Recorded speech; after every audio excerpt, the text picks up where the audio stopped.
Welcome, and we are now live with Pivot Talk. I'm Rick Callahan, and we're going to have some very interesting guests with us today. But before we get to them, why don't we bring on our regular co-host? Today we have Bob Bishop from Apex Consulting with us. So Bob, I just want to thank you and welcome you to the show. Thank you. Hello, hello. And of course, as usual, we have Juan Salas Romer joining us from Known. He works in the financial and real estate industries and is no stranger to pivoting businesses. So Juan, just want to welcome you to the show as well. Thanks, Rick. Thanks for having me. Absolutely, of course. So guys, today we are going to be talking about the architectural design industry as it relates to COVID-19 and the changes around that. Before we introduce our guests, Juan, would you mind discussing the idea behind Pivot Talk and in general why we do this? Sure. Well, it talks to, just like the name says, it's about pivoting, and pivoting is what we're all doing these days due to COVID-19. We're also taking COVID-19 away. We are living in a society that's constantly pivoting due to technology and advances.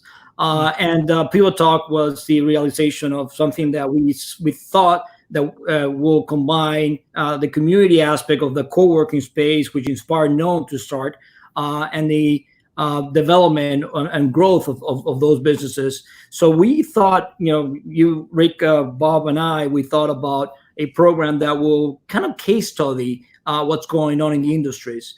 And today it's exciting to see the architectural industry as what are the impacts on that. So that's all how we started.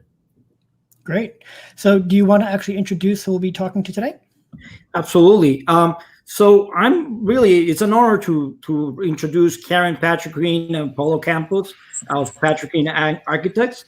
My experience, it's been great with them. I've been a developer in New Haven for about 11 years, and Karin and Paolo help us out in one of our projects. And it's a group that they represent themselves as community architects, and they truly are. Once you start working with them, you really feel a very dynamic, collaborative environment, and all the technological tools that they have is really amazing what you're going to get. So we thought of having them because they are really forward-looking. People who are really looking into what's the next change in the market. And I think you guys are going to be delighted to hear what they have to say today. Great. So Karin, Paolo, welcome. Thank you. Thrilled to be here. Thank you very much. Thank you for joining us. So Bob, would you like to talk about the framework of Pivot Talk that you and Karin and Paolo spoke of and lead us into discussion? Sure, thank you.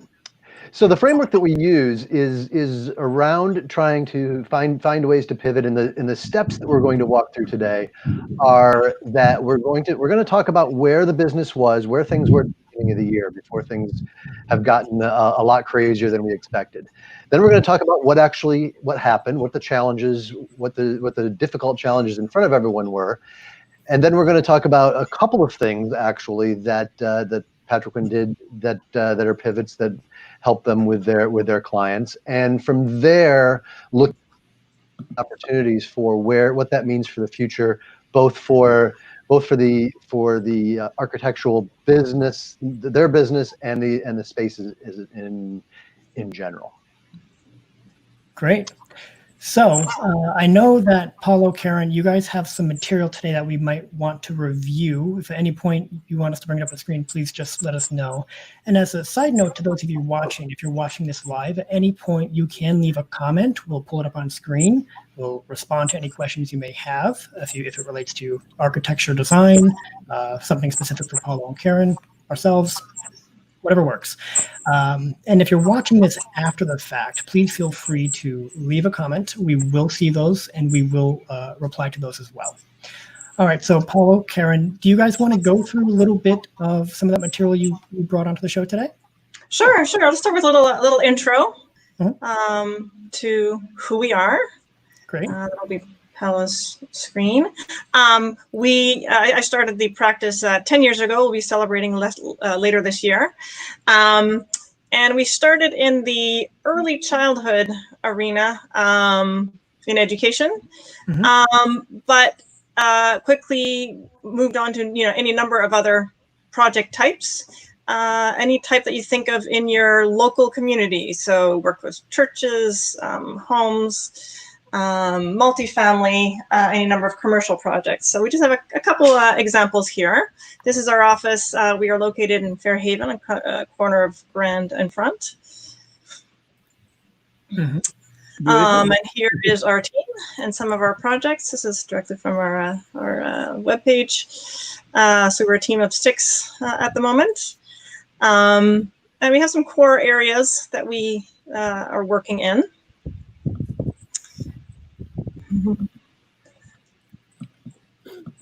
One of them is residential, so single-family homes, typically either new construction or somehow difficult projects, either historic or going through zoning.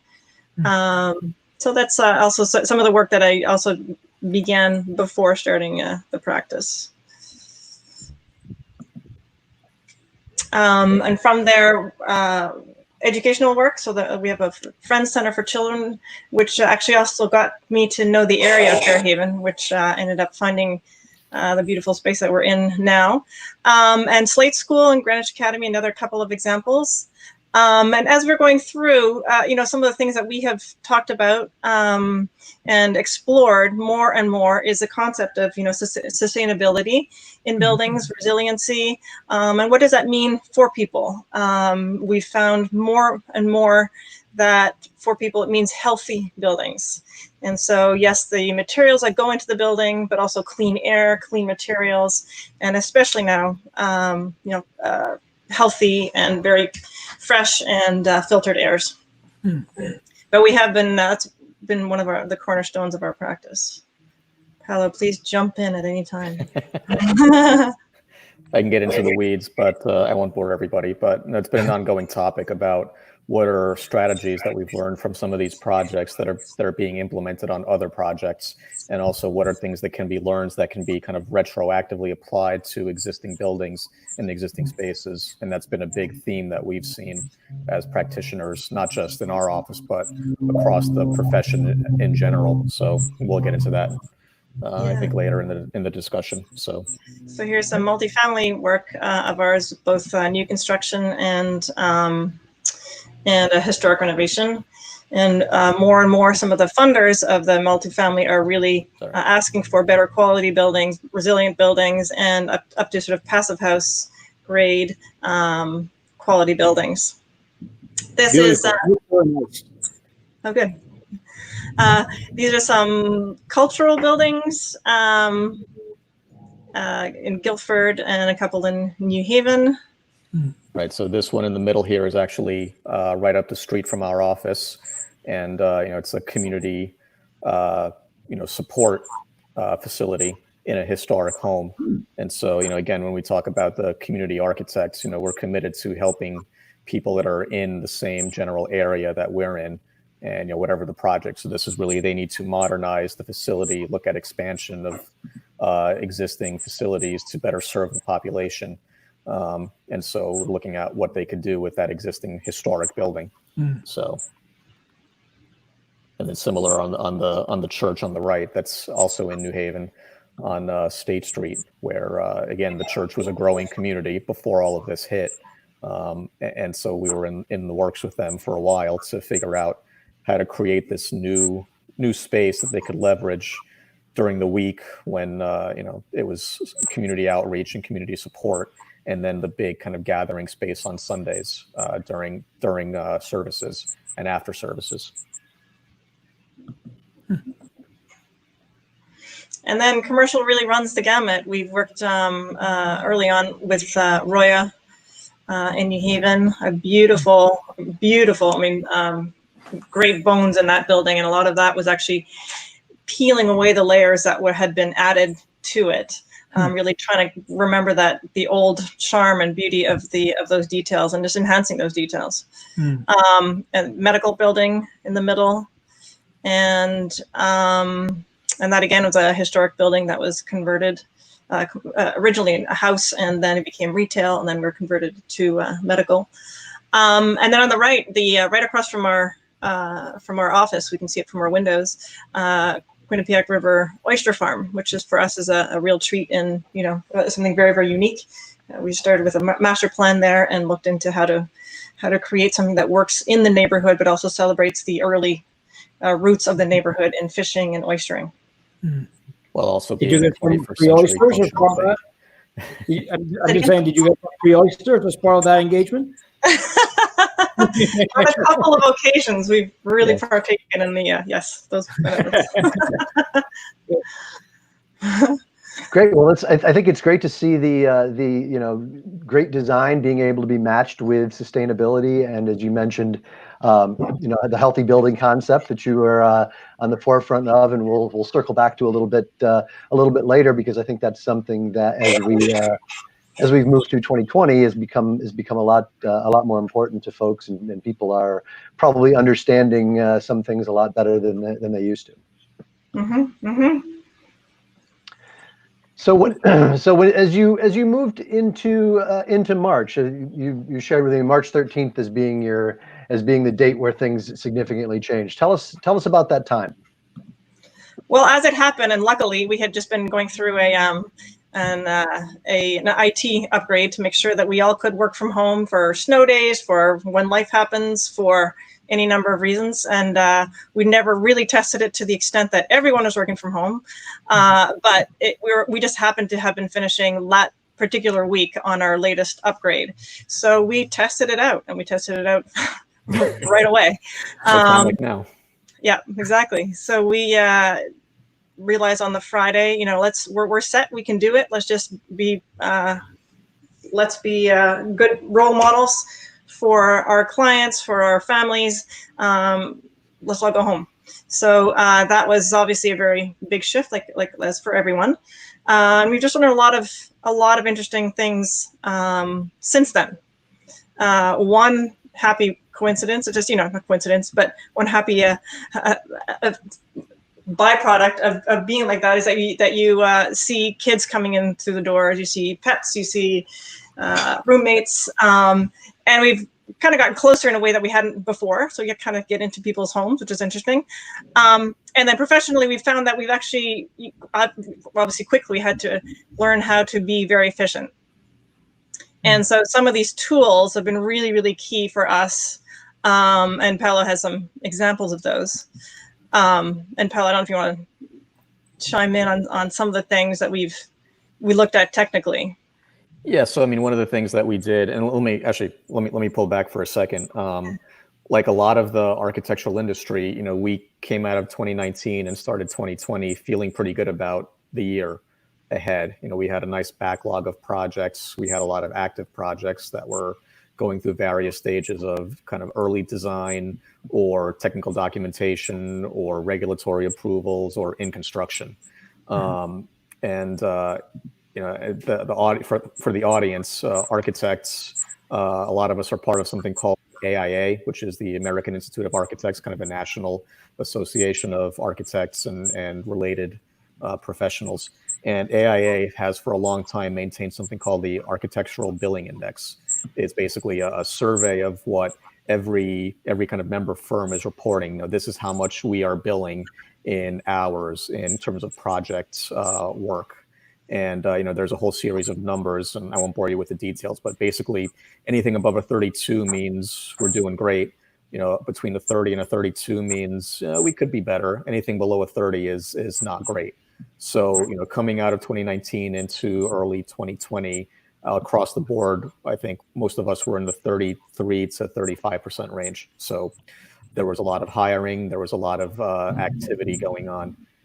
Come March and the shutdowns, a lot of us have seen a gradual reduction in billings, as clients kind of lose confidence, hold on to their money, or have a lot of uncertainty on things. So, notwithstanding all the technological stuff that we've been deploying, it was kind of a grim outlook on things.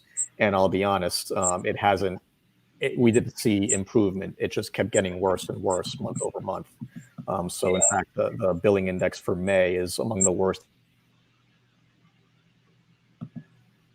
Oops, looks like Paolo froze there for a moment. Well, maybe we could jump over while we're unfreezing him and ask Juan if he's seeing the same thing in that. Not. Oh, here he is. There I am. Where'd you lose me? Oh, you're back. The billing index for May, I think you were saying. Yeah, so the billing index for May is among the worst it's ever been. In New England, it was a 25. Remember, I mentioned anything below a 30 is bad. So it's going to sound doom and gloom. What we hang our hats on is that as a general industry, we've pivoted pretty successfully to working remotely, collaborating remotely, and there's been a lot of lessons that we've talked about on things that we can implement as a regular part of our process moving forward. And hopefully the message is that unlike the last time we had a big dip in things, which was back in the 2008 financial crisis, that was emblematic of a kind of structural problem in how business was done at that time. This time around, that's not the case. The indications, the metrics were good until this thing hit. And so now part of it has been, how do we work? How do we kind of forecast for the future? How do we restore confidence? And so I think those are some of the things we want to talk about today. So first thing that I'll show is kind of the working process and the tools that we've had on hand to help us out. But then also I do want to kind of touch base on kind of broadcasting for the future, the kind of healthy buildings, things that we've talked about. So Bob, while he's pulling up some of that material, was there something you were going to mention earlier?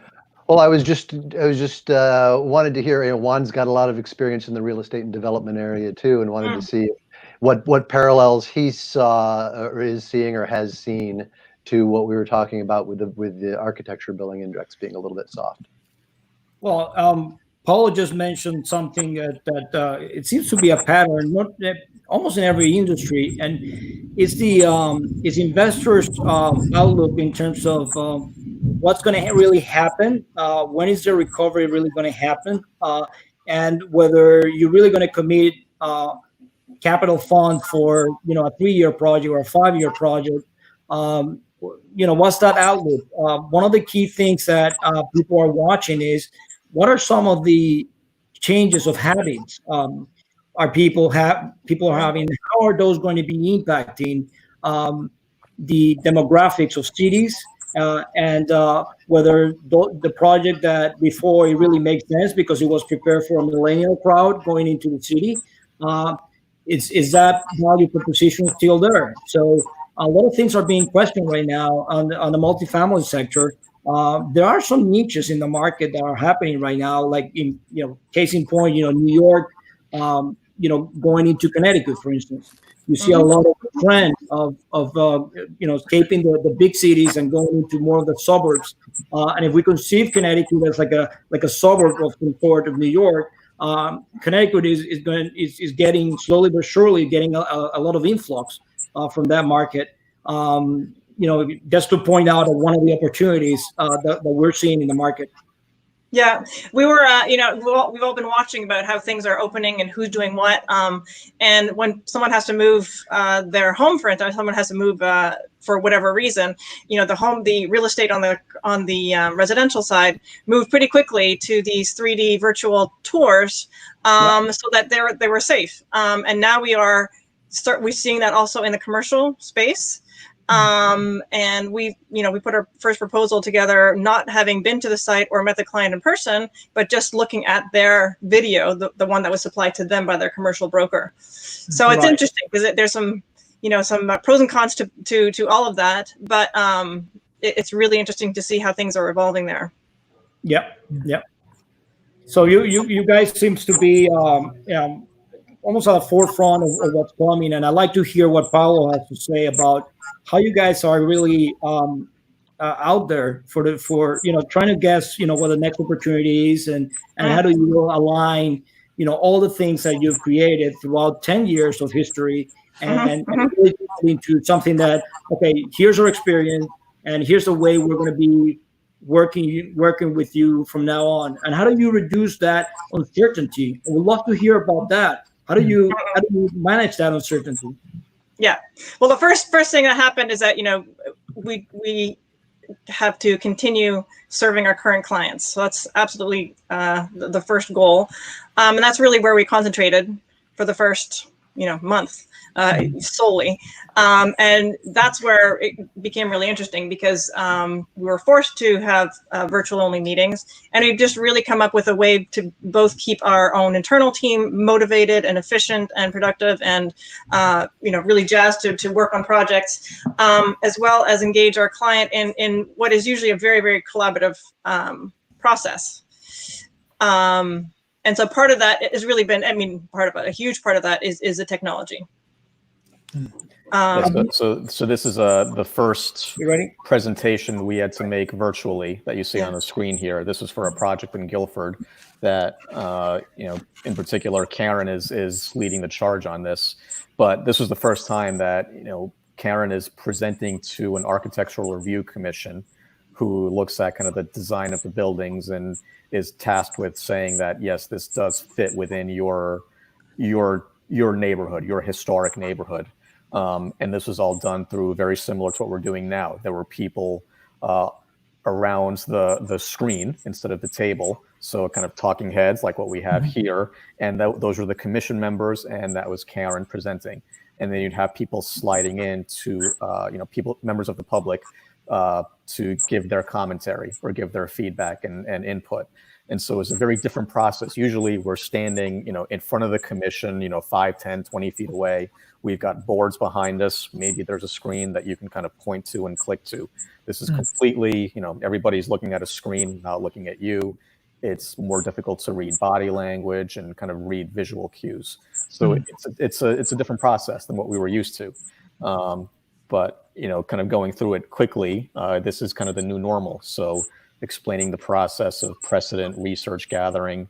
In this case, this is very specific to this client and this project need, but kind of this collage of different materials, different proportions, different precedents to look at, and then getting into more of the weeds of the site information.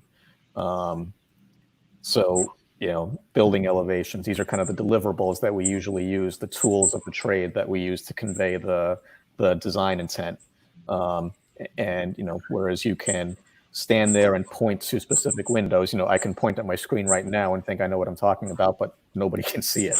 So you got to learn to use the cursor. You've got to, kind of slow things down and let people kind of digest and read things on the screen. So this has been an adjustment for us, but also for everybody. What I'd like to showcase now is that, take this out of the public realm, and now let's say we're reviewing this with a client or something, and we're talking about, how the bedroom works, and in terms of the general massing, the location of closets and things like that. And what if we flipped things around? What if we put the bathroom up here? We've learned that there's things that we can do that almost kind of make this live. And back when maybe we were sort of using trace paper and pencil to do this, now we can do it with this software. And this is it's a PDF, so it's Bluebeam or Acrobat or what have you. You can take these pictures, you can kind of play around with these jigsaw puzzle pieces and just kind of move things around. And this is actually really valuable because as we're doing this with a client and they're saying, what does it look like if you take this and rotate it, 90 degrees? Well, there we go. We just rotated it 90 degrees. And so if you have the facility, you have the patience to learn, and you have the right kind of client that gets involved and engaged, this actually makes them feel really empowered and really feel like they're part of the process. And that's very core to our practice, as Juan mentioned. So how do you do that when they're not in the room with you? They can't see your pencil. They can't draw on something. Well, we can respond to them kind of live and in person. And that's been a huge thing for us, is this kind of live interaction and that kind of live participation. And then we could also even give the client the access to this, so they can have an access to the mouse and keyboard. And they said, "Oh no, I meant the other bathroom," and they'll put the cursor where they think it meant. Right. Wow.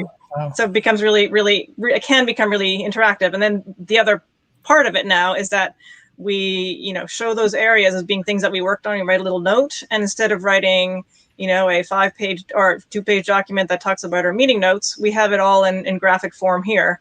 And someone says, is are we in agreement? This is what the kind of things that we're looking at in the next step.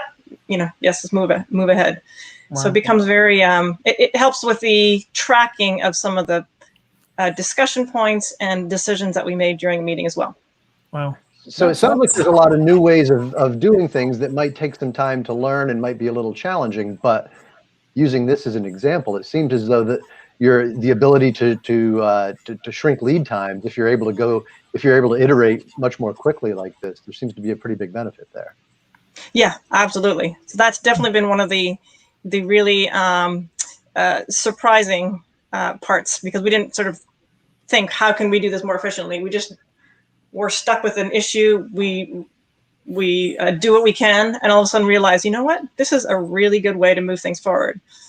Right. Yeah. And considering changes with COVID-19, I'm assuming this sort of software and digital means allows you to more quickly reflect some of the reopening and changes and possibilities, the way you were doing that real-time collaboration. Was that something? Yeah, actually, you're right about that too. Yes, we actually went back for one of our newsletter, or a couple of our newsletter articles and blog posts. We went back to some of the projects that we've worked on and just said, hey, let's look at this space, medical space, restaurant space, office space. What would it look like? You just put that in Acrobat Reader or Bluebeam, and what does it look like when you need to reopen? You put X's on the chairs that you can't use, so you reduce the occupancy by 50%. Try to create a one-way access through spaces.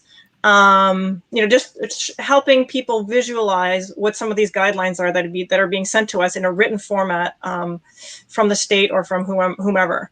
So it's really helped. Our hope is that it just helps people either visualize or at least get a sense of some of the issues, helps them as they're reading the guidelines to make some of the decisions for their spaces, whether they're the exact same type of spaces or something else. Yeah, so you see diagrams like this where you X out, a certain number of chairs and seating positions. You kind of diagram out walking pathways. You can kind of indicate here's a hand washing station right here that we should use. And if you don't have that, well, here's a sanitation station with a Purell station that you could use, a touchless Purell sanitizer dispenser. So all of this stuff has been, we've seen not just us, but a lot of architects across the country doing these kinds of diagrams, these kinds of studies, it's by necessity, but it's been very helpful, I think. So can I ask how communication through this period of time has evolved for you? You've touched on it with not being able to do in-person meetings and using some of these tools to show the renderings and the kind of showing the neighborhoods and all that. We just had up, I think it was your newsletter, and you mentioned that briefly. Is that what you had to utilize more often through this process? No, that's just one example of how we've been trying to post stuff that may be helpful for others to look at. Another thing that we have really pushed more during this period is our 3D kind of fly-through technology, and this is technology that helps us within the office. So this is again that same project, but there's a 3D model that we created in order to make these drawings, and we found that we've just been able to use that and in a much more collaborative way right from the beginning of a project. So I don't know. Yeah, so these are some of the renderings that we've created that were then submitted. But we also have, in order to get to that point, we have a 3D software called Lumion that's originally based on gaming software that helps really see and feel, and not feel, see and experience the buildings as we're placing them on site. At this stage, we're looking at the size of buildings, their roof lines, window types, and for the moment, we haven't really looked inside the buildings to really make that 3D or have finishes. So right now, these are all relatively sort of shell type buildings, but it really helps to see this at this level of detail, what we're proposing. So we can show this to the client and just say, this is what it looks like if we have balconies here or no balconies, porches, what kind of porches or happen elsewhere in the town, what would be most appropriate here. And we can look at options, pretty quickly that way. Wow. So this is something that before we may not have looked at early on. We kind of wait till it's much more ready and kind of have a big unveiling. But now it's really become a key part of our design with our clients, and where necessary, any other stakeholders, community, people in the community, or boards and commissions. Although, if they're open to that, some boards and commissions don't want to have this type of technology, but. Which is fine, paper is king in some places. And so whatever we submit is what you see. We know that there's a lot more that has gone into it, but these are the key views that we're asking for comment on, for instance. That comment actually leads to one of the questions that I wanted to ask you, Karin. I wonder how the whole regulatory process has been impacted by this. What has been the things that you've noticed on the community meetings, as well as the government regulatory process, zoning meetings, and all that? What are the early things that you guys are saying? There's a trend here, and whether this outlook is going to be positive or not. We always think as developers, we're always struggling with that, because we always struggling with the municipality, right? So it's hit or miss sometimes.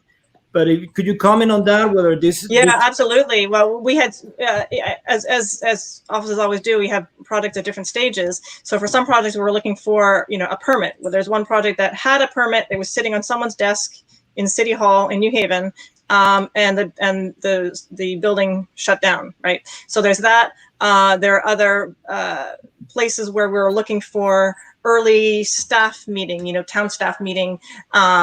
Input so that we could start a regulatory process going through planning and zoning, inland wetlands, any number of pieces. And we found that really there is such a difference in all the communities as to how they embrace that and how quickly they embrace it.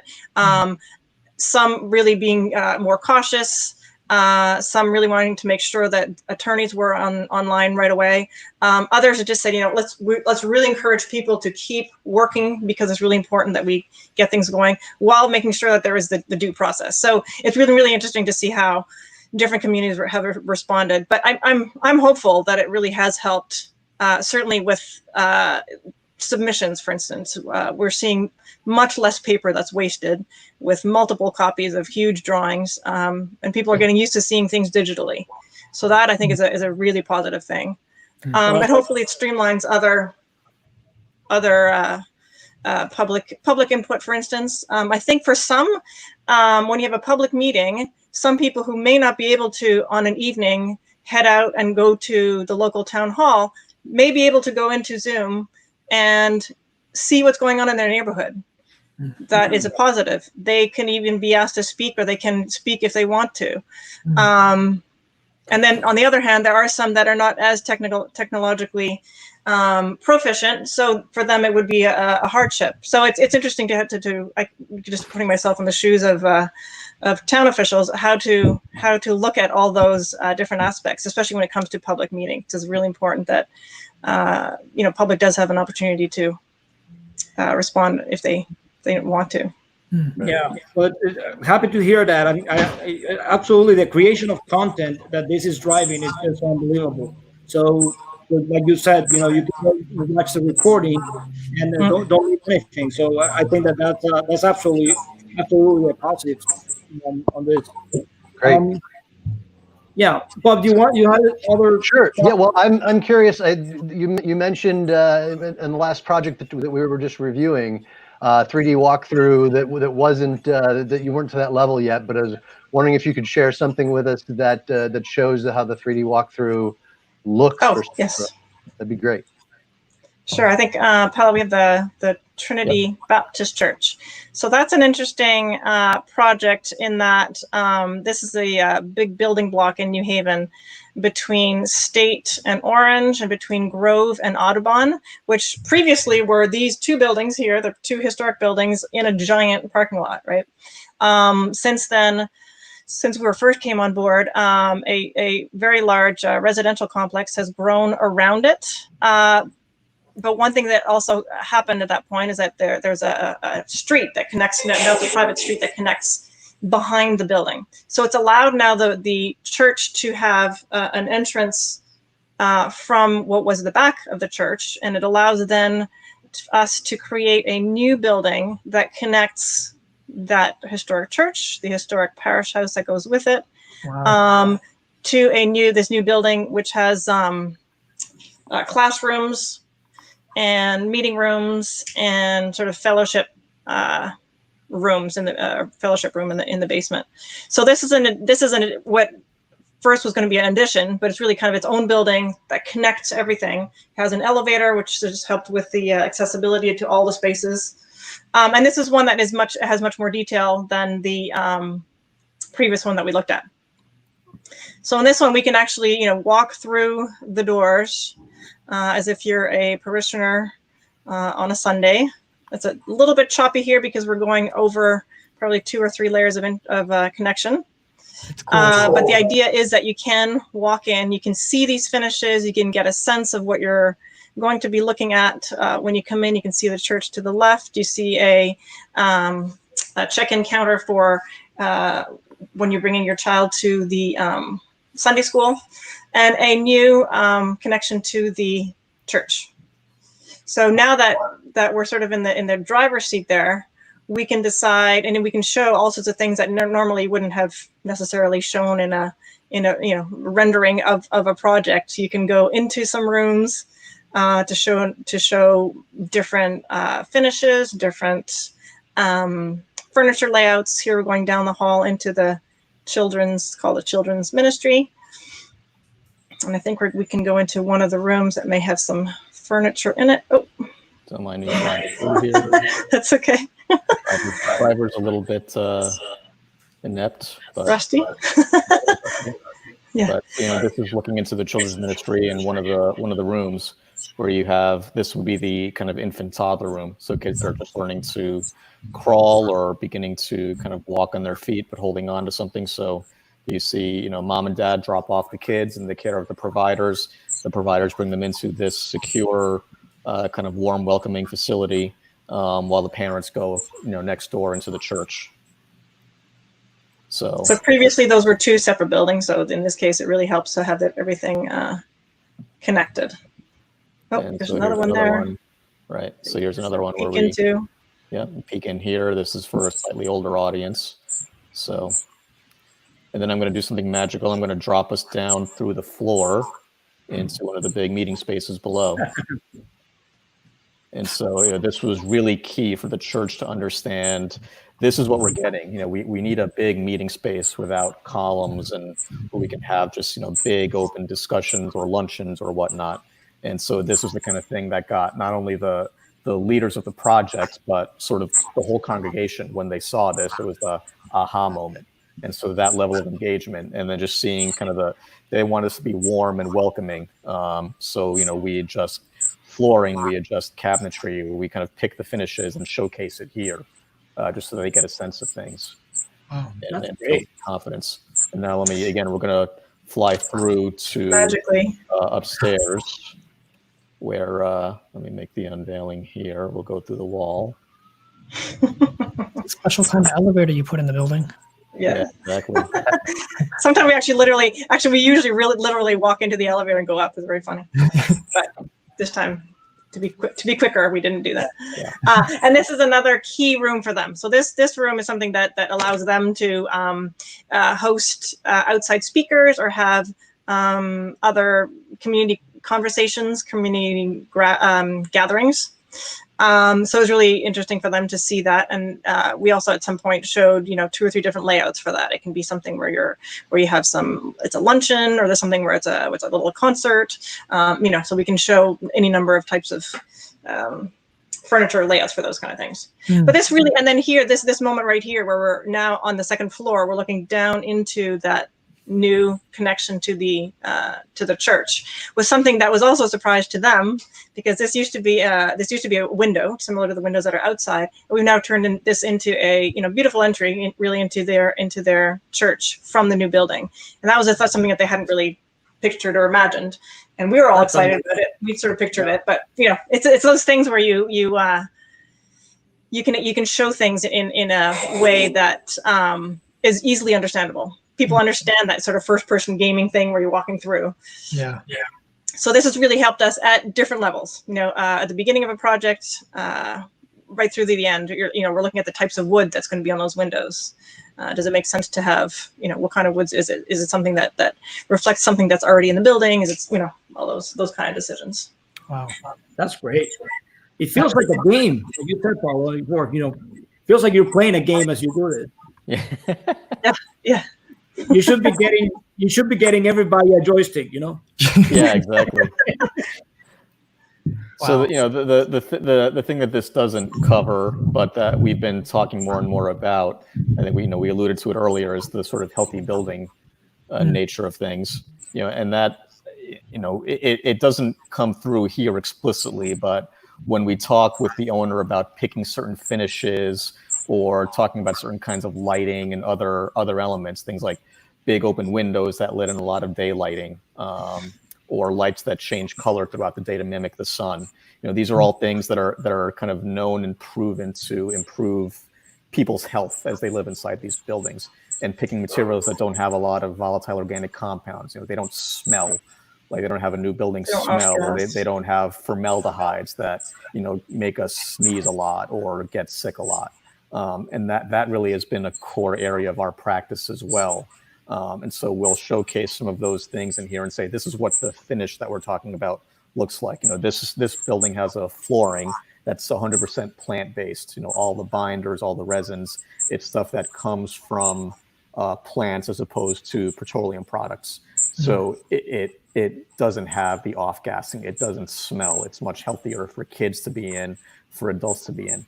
And that's been one of the things that we've seen a greater increase in our practice, especially as COVID struck, is that if you think back to kind of consumer confidence and people feeling comfortable going back to work or going back to church, what are the things that are being done? What are the physical things that are being done in these spaces to make you healthier? And so we've had to look at things like people now know what air changes per hour means. Exactly. Because you don't want to be sitting in a space with 5 other people. You're all breathing the same pool of stagnant air, which improves your chances of inhaling the virus and getting sick. So a place where there's constantly fresh air coming in. Well, that's actually part of what we have to do now for new construction. Code mandates that we provide fresh air. But do we retrofit existing buildings to provide more fresh air than they have? Do we provide filtration systems? Do we provide more sinks so that people could wash their hands more? These are all things that are becoming more and more, a necessity for, let's say, somebody who owns an office building and they want to get people to come back to work, or they want to actually rent out vacant spaces.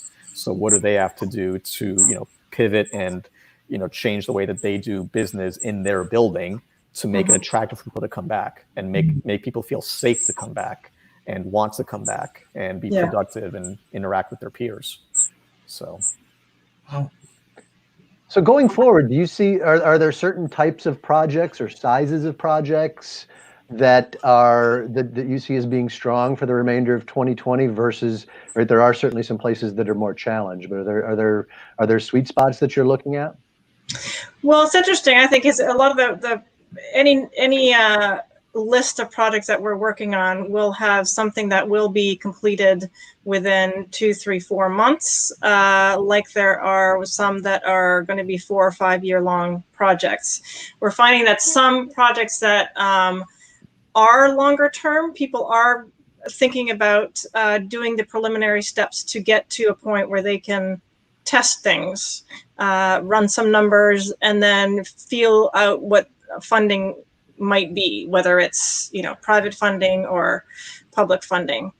So we're starting to see some of that, which is very hopeful, because we're sort of at the front of that cycle, but also means that if we're not doing anything, that means that 5 years from now we're going to be in trouble.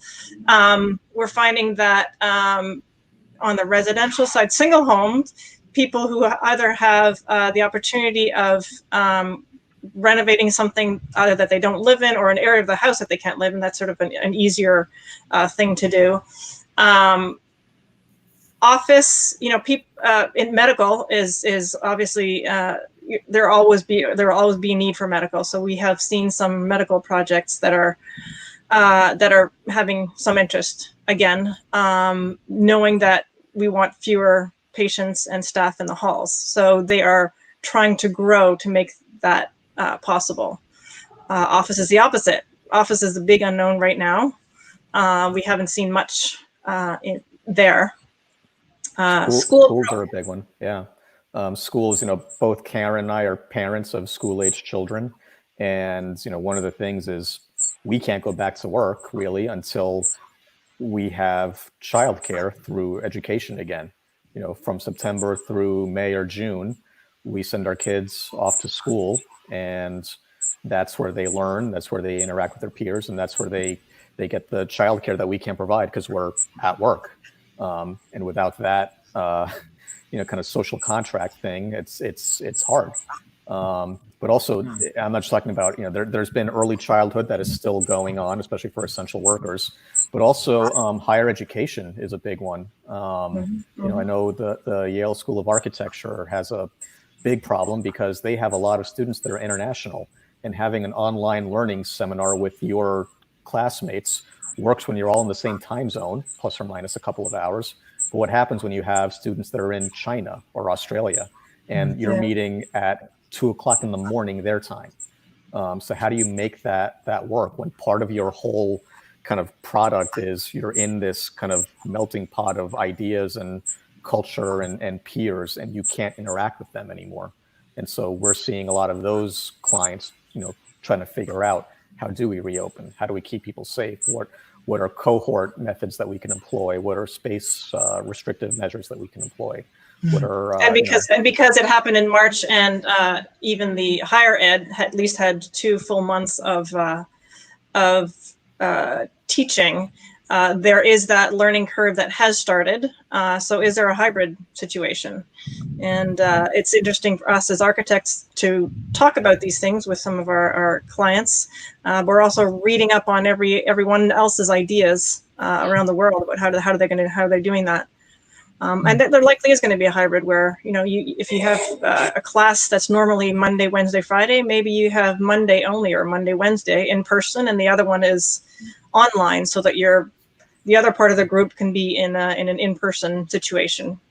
There are a number of different types of models, and it goes for every industry. Yeah, same thing for office.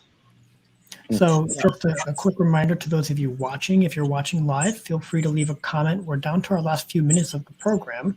So if you do watch this after the show as a replay, we will see those comments as well and reply to you. And for the rest of you in the show, Bob, Juan, we do have the last few moments here. I think we want to probably recap on the framework a bit and close out the program. Yeah, and I'll leave a spot for Juan to ask a question or two. But I think it's great to hear. Certainly the architectural world is based on what Paolo is mentioning, right? They're really hit with a significant challenge this spring, and some of the macro numbers create a lot of headwind. However, I think it's a great story of combining some tools that you had, right? The 3D modeling is something you've had for a while, and some new thinking to create different ways of working with people and different ways of delivering your service, which are providing good opportunities now, and I think some great things for the future. Showing, it's a great opportunity for Patriquin architects to show their leadership in the healthy building space that maybe didn't get a lot of people's attention in 2019, but I think in 2020 that's going to come across a lot differently.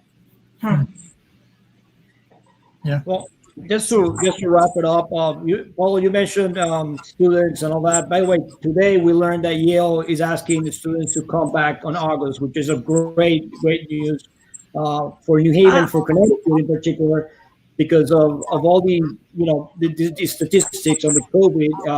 It seemed to be working positively. Just want to just ask as a question to Paolo or Karin, more about what would be your advice today to architectural students, getting into your field? What would you recommend? Paolo, do you want to start? You picked a rough time to graduate. I hate to say it. But our industry has proven to be resilient over time. There have been plenty of recessions and then boom times. And so a lot of it is just being patient, being diligent, and making sure that you're not compromising your career goals and your needs, what it is you want to get out of your first job out of school. So really, if it doesn't happen in a week after graduating or a month after graduating, stay persistent, stay tenacious, and don't give up. This is a tough field to get established in. It takes a long time for school, it takes a long time for apprenticeship, and you got a lot of exams to pass, but don't lose hope, I guess. At the end of the day, what we do is optimistic by its very nature. So don't lose that optimism. That's great advice. Thank you so much, Paolo and Karin. It's been a pleasure really to have you here and really gone through the whole gamut of things that you guys are doing. I'm sure there's going to be a lot of interest in the program for people in the same field as well as developers as well. You've done a great job. Thank you. Thank you both for having us. Yep. Thank you for having us. Jump in and remind viewers that that if you have suggestions for guests that you would like to see, or maybe your organization has a great pivot story to share, please feel free to reach out to us. We would at the bottom here, known live pivot talk, and we'd be glad to talk to you and share your story. Absolutely. Karin, Paolo, thank you guys so much. And again, anybody watching as a replay, be sure to leave a comment. We will respond. And thank you all for being a part of Pivot Talk. See you next time. Thank you. Thank you, guys. Thank you. Take care.